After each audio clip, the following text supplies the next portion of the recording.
Nimemteua Haji Sande Manara kuwa msemaji wa timu zote za taifa na atafanya kazi chini ya BMT.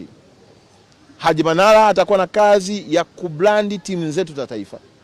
Atakuwa na kazi ya kuonyesha vipaji tulivyo navyo.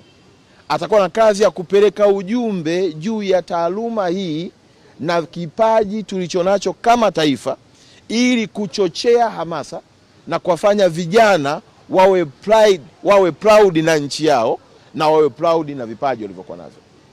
Nafahamu ya kwamba wako vijana wengi wanajua kucheza kutoka Mtwara, kutoka Mwanza, kutoka Arusha, kutoka Mbeya, kutoka Songea, kutoka hapa Dodoma, kutoka katika maeneo yote. Lakini wakiangalia wanaona ukubwa wa mpira uko mahala pengine hawauoni kwenye timu yao ya taifa. Kwa Haji Manara atafanya kazi chini ya BMT kwa kazi kubwa ya kuhakikisha kwamba timu zetu za taifa zinasemewa. Nimewapa mfano leo hii. Under 17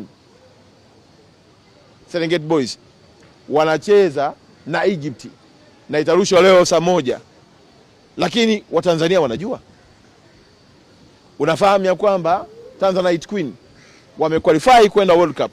Tanzania inajua. Unafahamu ya kwamba timu yetu ya Taifa Star sasa hivi iko kwenye mazoezi na mwalimu ameshasuka kikosi. Watanzania wanajua.